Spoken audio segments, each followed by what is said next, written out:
ಶರಣ ಬಂಧು ಬಾಂಧವರಿಗೆಲ್ಲ ಶರಣು ಶರಣಾರ್ಥಿಗಳು. ವಿಭೂತಿಯಲ್ಲಿ ಎರಡು ಪ್ರಕಾರ ಇದೆ. ಸೋಪಾಧಿಕ ವಿಭೂತಿ, ನಿರೂಪಾಧಿಕ ವಿಭೂತಿ.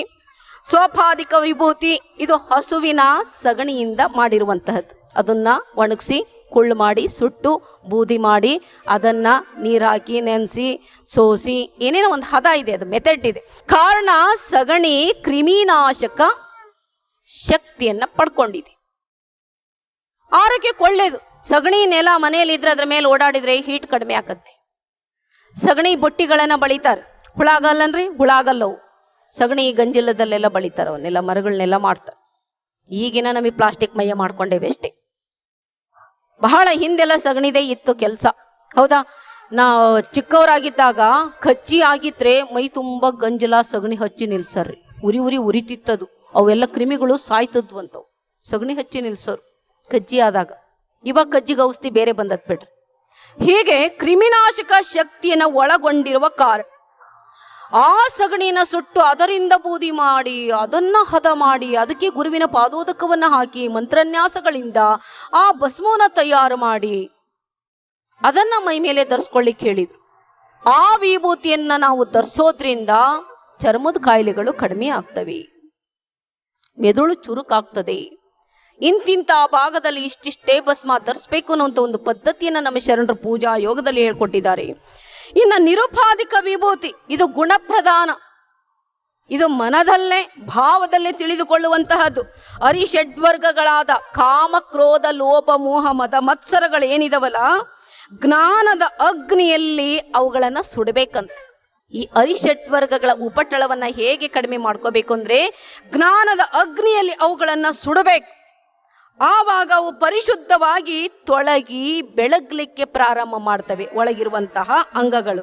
ಇದೇ ಶಿವನ ಬೆಳಗು. ಇದನ್ನ ಧರಿಸಿದವರು ಶ್ರೇಷ್ಠ ಎಂದು ಶಾಸ್ತ್ರಗಳಲ್ಲಿ ಹೇಳಲಾಗ್ತದೆ. ಹೊರಗಡೆ ಇರೋ ಭಸ್ಮವನ್ನ ಬೇಗನೆ ಧರಿಸಿಕೊಂಡು ಬಿಡ್ತೇವೆ, ಆದ್ರೆ ಒಳಗಿರುವಂತಹ ಕಾಮ ಕ್ರೋಧಾದಿಗಳನ್ನ ಸುಡುವುದಿದೆಯಲ್ಲ, ಇದು ಜ್ಞಾನದಿಂದ ಸಾಧ್ಯ. ಇದು ನಿರುಪಾಧಿಕ ವಿಭೂತಿ.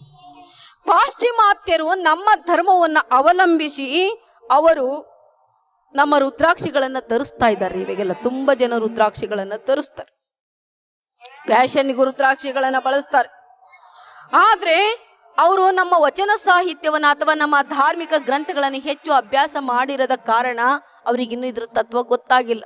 ಇತ್ತೀಚೆಗೆ ಬೇರೆ ಬೇರೆ ಭಾಷೆಗಳಲ್ಲಿ ಟ್ರಾನ್ಸ್ಲೇಷನ್ ಆದ ಹಾಗೆ ಇವಾಗೆಲ್ಲ ಸ್ವಲ್ಪ ಸ್ವಲ್ಪ ಅರಿವಿಗೆ ಬರ್ತಾ ಇದೆ ಎಂಬುದನ್ನು ನಾವಿಲ್ಲಿ ಗಮನಿಸ್ಬೇಕು. ವಿಭೂತಿ ನೋಡಿ, ಕಬ್ಬಿಣದ ಸೀಸಗಳನ್ನ ರಾಸಾಯನಿಕ ಕ್ರಿಯೆಗಳಿಂದ ಬಂಗಾರ ಮಾಡಬಹುದಂತೆ. ರಾಸಾಯನಿಕ ಕ್ರಿಯೆಯನ್ನ ಮಾಡಿಬಿಟ್ಟು ಕಬ್ಬಿಣದ ಸೀಸಗಳನ್ನ ಬಂಗಾರ ಮಾಡ್ತಾರೆ. ಭೂಮಿಯಿಂದ ಉತ್ಪತ್ತಿಯಾದಂತ ಕಲ್ಲನ್ನೆಲ್ಲ ತೆಗೆದು ಮಾಡಲ್ಲೇನ್ರಿ, ಅದನ್ನ ಆಭರಣಗಳನ್ನು ಮಾಡ್ತಾರೆ. ಅದಕ್ಕೆ ರಾಸಾಯನಿಕ ಕ್ರಿಯೆಗಳನ್ನ ಮಿಶ್ರಣ ಮಾಡ್ತಾರೆ. ವಿಭೂತಿ ಧಾರಣೆಯಿಂದ ಒಬ್ಬ ವ್ಯಕ್ತಿ ಆಧ್ಯಾತ್ಮ ಪ್ರಕ್ರಿಯೆ ನಡೆದು ಭೂತಿ ಇದ್ದವ ವಿಭೂತಿಯಾಗುತ್ತಾನೆ, ದೈವಾಂಶ ಸಂಭೂತನಾಗುತ್ತಾನೆ. ಭೂತಿ ಇರುವುದು ವಿಭೂತಿ ಆಗುವುದು. ನರೇಂದ್ರ ಭೂತಿ, ಸ್ವಾಮಿ ವಿವೇಕಾನಂದ ವಿಭೂತಿ. ದೈವದತ್ತ ಜೀವನಕ್ಕೆ ಹೋಗುವಂತಹದ್ದು ಪರಿವರ್ತನೆ, ಬದಲಾವಣೆ ಅಂತ ನಾವು ಹೇಳ್ಬೋದು. ಅದನ್ನ ವಿಭೂತಿ ಪುರುಷರು ಅಂತ ನಾವು ಅವರನ್ನ ಗುರುತು ಮಾಡ್ತಾ ಹೋಗ್ತೇವೆ. ಹೀಗೆ ಇಂತಹ ವಿಭೂತಿಯನ್ನ ನಾವು ಪ್ರತಿಯೊಬ್ಬರು ಧಾರಣೆ ಮಾಡಬೇಕು. ಅಕ್ಕ ಮಹಾದೇವಿ ಅಂತರೂ ವಿಭೂತಿಯೇ ತನ್ನ ಉಡುಗೆ ಒಡವೆ ಎಂಬುದನ್ನು ನಂಬಿಕೊಂಡಿದ್ಲು. ಅವ್ರ ತಾಯಿ ಒಡವೆಗಳನ್ನ ಕೊಟ್ಟರೂ ಸಹ ನನಗೆ ವಿಭೂತಿಯೇ ಸಾಕು ಎಂದು ಹೇಳುತ್ತಿರುವುದನ್ನು ನಾವಿಲ್ಲಿ ಗಮನಿಸಬಹುದಾಗಿದೆ. ವಿಭೂತಿ ರುದ್ರಾಕ್ಷಿಗಳನ್ನ ಧರಿಸ್ತಾ ಇದ್ಲು. ಕಿತ್ತೂರು ರಾಣಿ ಚೆನ್ನಮ್ಮ, ಕೆಳದಿ ಚೆನ್ನಮ್ಮ ಇವರೆಲ್ಲರೂ ವಚನ ಸಾಹಿತ್ಯಗಳನ್ನು ಓದ್ತಾ ಇದ್ರು, ವಿಭೂತಿ ರುದ್ರಾಕ್ಷಿಗಳನ್ನ ಧರಿಸಿಕೊಂಡಿದ್ರು. ಕಿತ್ತೂರು ರಾಣಿ ಚೆನ್ನಮ್ಮನ ಕೊಳ್ಳಲ್ಲಿ ಸದಾ ರುದ್ರಾಕ್ಷಿ ಮಾಲೆ ಇರ್ತಾ ಇತ್ತು. ಹೀಗೆ ಭೂತ ಪ್ರೇತಗಳು ಹೋಗ್ತವಂತ್ರಿ ವಿಭೂತಿ ಧಾರಣೆಯಿಂದ. ಪುರಾಣಕಾರ್ಯಂತ್ರ ಹಿಂದೆ ವಿಭೂತಿ ಧರಿಸ್ಕೊಂಡು ಬರ್ರಿ ಏನಾರು, ಯಾಕಂದ್ರೆ ಹಳ್ಳಿಗಳಲ್ಲಿ ದೇವುಗಳ ಕಾಟ ಬಾಳ ಅಲ್ಲ, ಅದಕ್ಕೆ ವಾಪಸ್ ಹೋಗ್ತವೆ ಅಂತ. ನಾವು ಸಿರಾಳಕೊಪ್ಪದಲ್ಲಿ ಪುರಾಣ ಹಚ್ಚಿದ್ರು. ನಾವು ಸಿರಾಳಕೊಪ್ಪದಲ್ಲಿ ಬೆಳೆದಿರೋದು. ಅಲ್ಲಿ ಒಂದು ಸರ್ಪಭೂಷಣ ಮಠ ಇದೆ. ಅಲ್ಲಿ ಒಬ್ರು ಸ್ವಾಮೀಜಿಯವರಿದ್ರು, ಬಹಳ ಪುರಾಣಗಳನ್ನು ಹಚ್ಚರು. ನಾವು ಚಿಕ್ಕವರಾಗಿದ್ದ ಪುರಾಣ ಕೇಳಕ್ ಹೋಗ್ತಿದ್ವಿ ಯಾವಾಗ್ಲೂ. ಅವ್ರು ಹೇಳಿಬಿಟ್ಟಿದ್ರು ಒಂದ್ಸಲ, ನಾನು ಚಿಕ್ಕವರಾಗಿದ್ದಾಗ ಪುರಾಣ ಹೇಳಿದ್ದು ಬಹಳ ಚೆನ್ನಾಗಿ ನೆನಪಾಯ್ತು. ಆ ಪುರಾಣದಲ್ಲಿ ಹೇಳಿದರು, ನಾನು ಹಿಂಗೆ ಬರ್ತಾ ಇದ್ದೆ, ಇಷ್ಟುದ್ದ ಇಲ್ಲಿಂದ ಅಲ್ಲಿಗೆ ಮಿಂಚು ಎತ್ರಕ್ಕೆ ಬಂದು ಹಿಂಗೆ ನಿಂತುಬಿಟ್ಟದ್ದು. ಅದು ದೆವ್ವ ಅಂತದ್ದು, ಹಿಂಗೆ ಬಂದು ನಿಂತುಬಿಟ್ಟದ್ದು.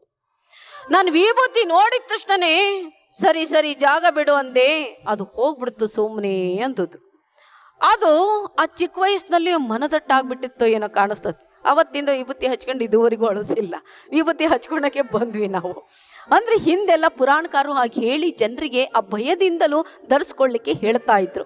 ಒಟ್ಟಿನಲ್ಲಿ ವಿಭೂತಿ ನೋಡಿದರೆ ಅದು ಶಿವನ ಚಿದ್ಬೆಳಗು. ನಾವು ಹೊರಗಡೆ ಧರಿಸಿದ್ರು ಒಳಗಡೆ ಅದು ಅನುರಣಿತವಾಗಿ ನಮ್ಮ ಇಂದ್ರಿಯಗಳಲ್ಲೆಲ್ಲ ಅದು ಸೇರಿಕೊಂಡು ಒಳಗೆ ಪರಿಶುದ್ಧ ಮಾಡುವ ಕಾರಣ ನಾವು ಧೈರ್ಯವಂತರಾಗ್ತೇವೆ, ಆತ್ಮ ಬಲ ಉಳ್ಳವರಾಗ್ತೇವೆ. ಅವಾಗ ದುಷ್ಟ ಶಕ್ತಿಗಳು ಹತ್ರ ಬರಲ್ಲ. ಅದಕ್ಕಾಗಿಯೇ ವಿಭೂತಿ ಪಿಶಾಚಿಗಳನ್ನು ಓಡಿಸುವ ಶಕ್ತಿ ಅದಕ್ಕೆ ಉಂಟು ಎಂಬುದನ್ನು ನಾವಿಲ್ಲಿ ಗಮನಿಸಬೇಕಾಗುತ್ತೆ. ಇದು ಸುಳ್ಳು ಅಂತೋದಲ್ಲ, ಇದು ಸತ್ಯ ಎಂಬ ಭಾವನೆಯನ್ನು ನಮ್ಮಲ್ಲಿ ಆತ್ಮಸ್ಥೈರ್ಯ ಜಾಸ್ತಿ ಆಗ್ತದೆ, ಹೋಗ್ತವು ಪಿಶಾಚಿ ಪೀಡೆಗಳೆಲ್ಲ ಹೋಗ್ತವೆ ಎಂಬುವಂತಹ ಮಾತು. ಆದ್ರಿಂದ ವಿಭೂತಿಯನ್ನು ನಾವು ಧರಿಸಿಕೊಳ್ಳಬೇಕು. ಅಂತರಂಗದ ಅರಿವು ಹಾಳಾಗಬಾರ್ದು ಅಂತ ಹೇಳಿ ವಿಭೂತಿಯನ್ನು ಧರಿಸಬೇಕು. ಯಾವುದಿಲ್ಲದ್ರೂ ಈಗಿನ ಕಾಲದಾಗ ಭೂತಗಳೆಲ್ಲ ಬೆನ್ನು ಹತ್ತಿರ್ತಾವಲ್ರಿ, ಹುಡುಗ ಹುಡುಗಿ ಭೂತಗಳು ಬೆನ್ನು ಹತ್ತಿರ್ತಾವಲ್ಲ, ಅವೆಂತರೂ ದೂರ ಹೋಗೋ ವಿಭೂತಿ ಧರಿಸಿದ್ರು. ಇವ್ಯಾವ ವಿಭೂತಿ ಧರಿಸ್ಕೊಂತಾರೆ, ಇವ್ರು ಬಿಚ್ಚೋಲೆ ಗೌರಮ್ಮ ಇದ್ದಂಗೆ, ಇವ್ರ ಹತ್ರ ಯಾಕೆ ಹೋಗಂಬರ್ರಿ ಅಂತ ಹೋಗ್ಬಿಡ್ತಾರೆ. ಹೌದಾ? ಈ ಭೂತಗಳೆದ್ರು ಕಡಿಮೆ ಆಕವು.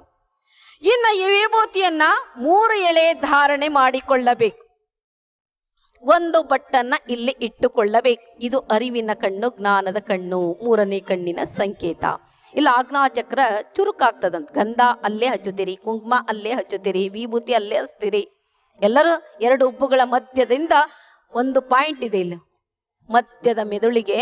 ಅದರಿಂದ ಅದು ಶಾಂತಿಯಾಗಿರಲಿ, ಚುರುಕಾಗಿರಲಿ ಅಂತ ಹೇಳಿ ವಿಭೂತಿ ಚುರುಕು ಮಾಡ್ತತ್ರಿ, ಮೆದುಳನ್ನು ಚುರುಕು ಮಾಡ್ತದೆ. ಅದಕ್ಕೆ ನಾವು ಇಲ್ಲಿ 3 ಎಳೆ ಭಸ್ಮವನ್ನು ಧರಿಸ್ಲಿಕ್ಕೆ, ಇಲ್ಲೆಲ್ಲ ಧರಿಸ್ಲಿಕ್ಕೆ ಹೇಳ್ತಾರೆ. ವಿಭೂತಿಯಲ್ಲಿ ಆ ಥರದ ಗುಣ ಇದೆ. ಆದ್ರಿಂದ 3 ಎಳೆ ಧರಿಸಿಕೊಂಡು ಒಂದು ಬಟ್ಟನ ಇಟ್ಟುಕೊಳ್ಬೇಕು. ಸೃಷ್ಟಿ ಸ್ಥಿತಿ ಲಯ ಕಾರಣ ಕರ್ತ ಪರಮಾತ್ಮ. ಆ ಪರಮಾತ್ಮನ ಸಂಕೇತವಾಗಿ, ಸೃಷ್ಟಿ ಸ್ಥಿತಿ ಲಯ ಕಾರಣ ಕರ್ತದ ಸಂಕೇತವಾಗಿ 3 ಎಳೆ ಭಸ್ಮವನ್ನು ಧರಿಸುತ್ತೇವೆ. ಪರಮಾತ್ಮ ಸಚ್ಚಿದಾನಂದ ಸ್ವರೂಪಿ, ಸಚ್ಚಿತ್ತಾನಂದ ಸ್ವರೂಪದ ಸಂಕೇತವಾಗಿ 3 ಎಳೆ ಭಸ್ಮವನ್ನು ಧರಿಸುತ್ತೇವೆ. ಹಿಂದೂ ಪವಿತ್ರ ಮೂಲ ಮಂತ್ರ ಯಾವುದಪ್ಪ? ಓಂ.